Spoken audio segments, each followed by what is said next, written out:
সুজলং সুফলং শস্য শ্যামলং, এই কথাটা যেই গানের একটি পংক্তি, সেই গান বন্দে মাতরম। অর্থাৎ আমাদের দেশমাতৃকা, আমাদের বাংলা মায়ের বন্দনা যেই গানের দিয়ে হয়, সেই গানেরই ছত্রে ছত্রে রন্ধ্রে রন্ধ্রে রয়েছে সুজলা সুফলা ভারতবর্ষ এবং বাংলার কথা। মূলত আমাদের দেশ কৃষি প্রধান দেশ হিসাবেই আমরা প্রত্যেকেই জানি। আর সেখানে কৃষি সম্পদ উন্নয়ন এবং কৃষি বিকাশের ক্ষেত্রে সরকারের একের পর এক প্রজেক্ট, একের পর এক প্রচেষ্টা সবকিছুই থাকে। মূলত 1 ফেব্রুয়ারি হতে চলেছে কেন্দ্রীয় বাজেট। সেখানে কৃষকদের জন্য আবার একগুচ্ছ প্রকল্প আসবে, কিংবা কৃষি বরাদ্দ কি হবে সেই এই মুহূর্তে চর্চার বিষয়। কিন্তু সেই কৃষকরা, আমাদের সমাজের যারা সমাজ বন্ধু হিসাবে পরিচিত, আমাদের মুখে দুবেলা অন্ন তুলে দেন যারা, সেই কৃষকরা কেমন আছেন, কেমন তাদের জীবন চর্চা চলছে, এই সব প্রজেক্ট বা সরকারি প্রকল্পের সুযোগ সুবিধা তারা কি সত্যি সত্যি ঠিকঠাক মতো পাচ্ছেন, নাকি তাদের এই বাজেট থেকে প্রত্যাশা আরো অনেক বেশি, সবকিছুই জেনে নেওয়া যাক। আপনারও তো এই একদম বলতে পারি যে মাটির সঙ্গে মিশে থাকেন, মাটিতে থাকেন, তো কি বলবেন যে কি সরকারের পক্ষ থেকে যে পরিষেবা পাচ্ছেন সেটা কি ঠিকঠাক, নাকি আরো কিছু পেলে ভালো হতো? কি সমস্যা রয়েছে আপনাদের? হ্যাঁ, সমস্যা তো রয়েছেই। প্রথম কথা হচ্ছে সার চাপান আমরা ঠিকমতো পাচ্ছি না, তার জন্য গ্যাটিস মাল নিতে হবে। যেমন ডিএপি 10-26 বাজারে নেই বললেই চলে। তার সঙ্গে নানা রকম অনুখাদ্য অমুক তমক নানা রকম বিষয় নিয়ে ব্যবসাদাররা বসে আছে। এই যদি না নেওয়া হয় তাহলে চাপান দেওয়া যাবে না। তারাও পাচ্ছে কিনা জানি না, সে ব্যাপারটা সেটা তো আমাদের জানা সম্ভব নয়। আমরা পাচ্ছি না, সেটুকু আমরা বলতে চাইছি, ওটা পেলে ভালো হয়। দেখুন, সারের কালোবাজারি এইরকম তো হামেশাই খবর পাওয়া যায়। তো সেখানে কি মনে হচ্ছে সার কিনতে কিনতেই কি অনেক টাকা বেরিয়ে যাচ্ছে, এরকম বিষয়? তা তো যাচ্ছি। আমি এক সময় দেখা যায় 500 টাকা বস্তা পেয়েছি, 1000 পেলাম, এখন 1500 ছাপিয়ে গেছে, 1700। মোদি বলেছে নাকি 1500 টাকা বস্তা ডিএপি দেওয়া হবে, এখন দেখছি 1750 টাকা পাচ্ছি না। হ্যাঁ, এইরকম ব্যাপার দেখা দিচ্ছে। সব কৃষক সম্মান নিধি পান না? হ্যাঁ, পাই, না পাওয়া নয়, তবে সেইভাবে ভালোভাবে কিছু পাই না। বেশ, মানে কৃষি ঋণ মুকুব বা না, মুকুব হয়নি এখন পর্যন্ত। আমার হয়নি, কার হয়েছে জানি না, আমার হয়নি। কি আশা করছেন যে এগুলো একটু মুকুব হলে কিংবা কৃষি ক্ষেত্রে আর একটু বাজেটটা বাড়লে কি ভালো হয়? হ্যাঁ, তা তো হয়। আমার কৃষির মুখে হলে তো আমি মাথা উঠে দাঁড়াতে পারবো, চাষ করতে পারছি না, নানা রকম সমস্যা, লেবারের কাজ কমে গেছে, মাইনে বেড়েছে, হ্যাঁ, কাজের পরিমাণ কমে যাচ্ছে। সুযোগ সুবিধা পাচ্ছেন সরকার থেকে? ওই তো দেয় লক্ষ্মী ভান্ডার টাকা, আবার কি দিবে? না না, এই তো ওই কেন্দ্রীয় সরকার মানে মোদি সরকার তো সুযোগ দিচ্ছে অনেক, নাকি চাষিদের কৃষক সম্মান নিধি তো পাচ্ছেন না সব? কই ওইসব পায় না। না না না, দেয় না। কি বলবেন? তো সামনে বাজেট আসছে, তো সরকারকে কি বলবেন? বলে পাই না আমরা। তো দিলে ভালো হতো। দিলে ভালো হতো। সুযোগ সুবিধা আর কি ভালো হতো পেলে টাকা পয়সা পেলে, ঘর বাড়ি পেলে ভালো হতো। তো এই কৃষি ঋণ তো এই চাষিদের তো ঋণ ঠিন দেয়, তো সেই রকম কি আরো বেশি করে দিলে ভালো হয়? হ্যাঁ, ভালো হয়। 420 টাকা ইউরিয়া, আর লিভার 400 টাকা লিভার। চাষ করে বা লাভ হবে নিয়ে যে অবস্থা চাষি মানুষের। গ্যাটিসটা কিসের জন্য সরকার বলেছে গ্যাটিস নিতে, আমি সেটা জানতে চাইছি। সামনে তো 1 তারিখে ওই বাজেট আসছে। হ্যাঁ, সেই তো কি বলছেন, আপনারা চাষবাস করেন? হ্যাঁ, এরকম করে চাষি আর বাঁচবে না, চাষি মরে যাবে। সরকার যদি না দেখে চাষি সব মরে যাবে। চাষ করে কিছু লাভ নেই। চাষ করে কি হবে বলুন? ওই সার তো খুব কালোবাজারি বা এরকম। হ্যাঁ, কালোবাজারি হচ্ছে বই কি? তাহলে ইউরিয়া 450 টাকা দাম বলছে, গ্যাটিস নিতে হবে, তাহলে কি করে পাবো? 280 টাকা ইউরিয়া, সরকারি রেট 280 টাকা, 70 টাকা। তাহলে এই কালোবাজারি প্রচুর হচ্ছে। লেবার তো 400 টাকা বলে দিচ্ছি, লেবার এখন 350 400। তাও 10 গুন্ডা বীজ মারবে, 10 গুন্ডা কিছু থাকবে, জমি কিছু থাকবে না। হ্যাঁ, আর চাষ ওই শেষ, আর চাষ করবো না। বাজেট অ্যাকচুয়ালি তো বাজেট বড় লোকদের জন্য বাজেট তো গরিব লোক চাষিদের জন্য বাজেট হয় না। এটা হচ্ছে মেন ব্যাপার। আজকে সারের কালোবাজারি, সারের গ্যাটিস, এইসব নিয়ে তো বহু কিছু ব্যাপার। সার ঠিকঠাক পয়সা দিয়ে মেলানো যাচ্ছে না। এটা মানে চাষিদের যে মানে কি দুর্বাস ব্যাপার। মানে সেই চাষি যাচ্ছে টাকা নিয়ে, সেই ঘুরে ঘুরে বেড়াচ্ছে, এমনভাবে সেই দোকানদাররা ব্যবহার করছে মনে হচ্ছে বিশাল কিছু ব্যাপার তাদের। তো এই হচ্ছে ব্যাপার।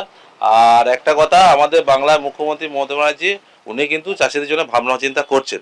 উনি বছরে 10,000 টাকা আমাদের দেন, এটা বিশাল ব্যাপার। কারণ চাষিদের ভাবছে। তারপরে উনি একটা প্রত্যেক বছরই একটা ইন্স্যুরেন্সের ব্যাপার করেছে, যেটা কৃষিকে দিতেই হয় না কোনো পয়সা, উনি দিয়ে দেন। এবার ঝড় বৃষ্টি যদি পাথর হয় তখন উনি সেই ক্ষতিপূরণটা দেয়।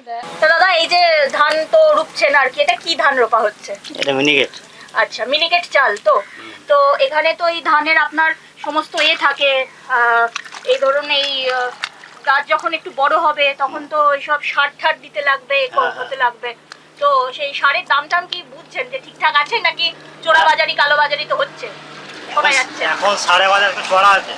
সাড়ে বাজার চড়া, তাও মোটামুটি কিরকম কি দাম? সব সারের এখন ঠিক দাম ঠিক জানি না, হ্যাঁ, জিজ্ঞেস করা হয়নি। আচ্ছা আচ্ছা। তো এই সামনে তো বাজেট আসছে, তো চাষি ভাইদের জন্য তো আবার বাজেট বরাদ্দ হবে, তো সরকারের পক্ষ থেকে কি চাইছেন কি, যে আর কি হলে ভালো হতো? সারের দামটা একটু লিমিটে কমে, লিমিট ছিল একটু অনেক চড়ে গেছে, 200-300 টাকা বেড়ে গেছে প্রত্যেক ব্যাগে। আচ্ছা, সেটা কমানোর ব্যবস্থা করুন। হ্যাঁ। আর এই ধরুন এই যে কৃষক সম্মান নিধি, সেই এগুলো কি সব পাচ্ছেন? সরকারি সমস্ত প্রকল্পগুলো, তার টাকা পয়সাগুলো ওগুলো পাওয়া যাচ্ছে। তো আর কি হলে ভালো হতো বলে মনে হয়? এখনো হবার বাকি তো অনেক কিছু আছে। এমনি বাড়ি ঘর দোর বলুন বা রাস্তাঘাট সমস্ত কিছু গ্রামের ভিতরে, হ্যাঁ ওগুলো হচ্ছে, আস্তে আস্তে হচ্ছে। সারের দামটা একটু কমলে ভালো হয়। যা খরচা তো হচ্ছে, যা চাষে যা খরচা হয়ে যাচ্ছে, এই মনীষ খরচা করে আর করে খুব একটা পয়সা চাষ করে একটু বাঁচে না। সমস্যা বলতে গেলে কি, ধানের দাম নয়, চাপানের দাম হাই। আজকে 1850 টাকা চাপানের দাম বলছে, ইউরা 400 টাকা বাজার বলছে। তাহলে আমাদের চাষ করে কি থাকবে? বীজ ধান বা এরকম ধর সবকিছু তো দাম বেশি, সবই দাম বেশি।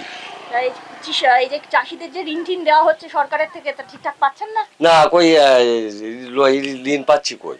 লোন নিতে গেলে তো অনেক সুদের ব্যাপার বলছি, 12%, 14% হারে সুদ বলছে। তাই ফোরেদের তো আবার সমস্যা মাথায় ওপরে থাকে সবসময়। তো তা ঠিকঠাক দাম ঠাম পান চাষ যে করেন? না, আমি কোথায় দাম পাচ্ছি? দাম তো মহাজনরা পাচ্ছে, চাষি দাম পাচ্ছে কোনো জিনিসের। সরকার ট্যাক্সটা একটু বেশি বেড়ে গিয়েছে, তো ওই জন্য ওষুধের দাম বাড়ছে, ওইটাতেই একটু অসুবিধা লাগছে। যে মানে চাষিরা সেই অনুযায়ী ধান বিক্রি করে যে টাকাটা পাচ্ছে, সেটাতেই অসুবিধা হচ্ছে খুব। এই সমস্তগুলো কমালে একটু ভালো হতো। হ্যাঁ, একটু কমালে হতো। ট্যাক্সটা বেশি পড়ে যাচ্ছে, দিয়ে যখন কিনতে যাচ্ছি কোনো সার ফার কিনতে যাচ্ছি তখন ট্যাক্সটা বেশি পড়ে, তখন বেশি চলে যাচ্ছে। চাষ করছেন আর কি, তো চাষ করে কি লাভ ঠাপ কিছু হচ্ছে? এই সামনে তো 1 তারিখে বাজেট, তো কি বলবেন সরকার? লাভ বলতে নিজে যদি কেউ খাটে তার কিছু লাভ থাকবে না, লেবার নিয়ে কোনো লাভ নাই। লেবারের দাম অনেক, চাপানের দাম অনেক, ওষুধের দাম অনেক। একটা স্প্রে করা মুনিশ যদি আমি খুঁজতে যাই, সে 1 বিঘে করলেও 400 টাকা, আর 2 বিঘে করলেও 400 টাকা আর দাম নেবে আমার কাছে, মজুরি নেবে। চাষ করে আমাদের সময় কাটানো হচ্ছে, আর কিচ্ছু হচ্ছে না। চাষ করে কোনো ফায়দা নেই, লেবার দেখে নিয়ে পেট বানানো হচ্ছে, এর বেশি আর কিছু হচ্ছে না। আজকে লোন নিয়ে হয়তো চাষ করছি, দেখা যাচ্ছে সেই ধান তুলে লোন শোধ করে সেই লোনও মিটছে না, এইভাবে চাষবাস করছি। কি কৃষক সম্মান নিধি এরকম লোন টোন তো রয়েছে? হ্যাঁ পান না? হ্যাঁ, লোন নেওয়া আছে, লোন করেই চাষ করছি। আর সারের দাম তো এই অবস্থা, 1400, 1500, 1600, 1200 টাকা নিচে চাপার নেই, লাভ বলে কিছু নেই।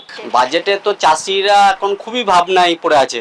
হ্যাঁ, চাষ করছে, নিজেরা করতে পারলে ভালো, তা নাহলে লেবার দিয়ে করতে গেলে কিছু থাকছে না। সেটা গেল। তারপরে তো সব জিনিসের মূল্যবৃদ্ধি আকাশ ছোঁয়া, যার জন্য আরও চাষিরা সমস্যায় পড়ছে। তারপরে তোমার এই চাপান টাপান হ্যান ত্যান, এবার এর মধ্যে আবার চাপানে আবার ভেজাল ঢুকে গেছে, অনেক জায়গা থেকে ভেজাল মাল চলে আসছে, দিয়ে চাষিরা ভুগছে। চাষিরা ন্যায্য মূল্য পাচ্ছে না, এটাও তো ব্যাপার আছে। দেখা যাচ্ছে একটা ধান আমি বিক্রি করলাম 1250 টাকা, 2 মাস পরে দাম হচ্ছে 1450 টাকা, তখন চাষির কাছে নেই, তখন বড় বড় মহাজনদের কাছে। এগুলো তো সমস্যা। তার মধ্যে তো এই মাঝে ওই ফোড়ে ঠোড়ে এরকম এই সমস্ত সমস্যা তো আছে, ওরা সব খেয়ে নিচ্ছে, সব কাটমানির ব্যাপার রয়েছে এখানে। শুনে তো নিলাম কি সমস্যা, কিন্তু এর সমাধান কি এখন, সেটাই লাখ টাকার প্রশ্ন। আগামী 1 ফেব্রুয়ারি হতে চলেছে কেন্দ্রীয় বাজেট পেশ, আর সেই উপলক্ষে এই মুহূর্তে কৃষি কাজে এবং কৃষি ক্ষেত্রে ঠিক বরাদ্দ কতটা বাড়বে, নাকি সারের দাম, সারের কালোবাজারি, এই সবকিছু নিয়ে আরো একটু হ্রাস টানা যাবে? কৃষি ঋণ কি মুকুব করবে কেন্দ্রীয় সরকার? কৃষি ঋণের ক্ষেত্রে কৃষক সম্মান নিধির ক্ষেত্রে বরাদ্দ কি আরো বেশ কিছুটা বাড়তে পারে? এই সবকিছুই এখন বড় একটি প্রশ্ন চিহ্নের মুখে। এই সবকিছুর জন্য অপেক্ষা করতে হবে 1 ফেব্রুয়ারি যখন হতে চলেছে কেন্দ্রীয় বাজেট, তার উপরে। কিন্তু আপনাদের নজর অবশ্যই থাকবে ওয়ান ইন্ডিয়া বাংলায়। ক্যামেরায় কল্যাণ সাহার সঙ্গে Dipanwita Bandyopadhyay report, one India Bangla.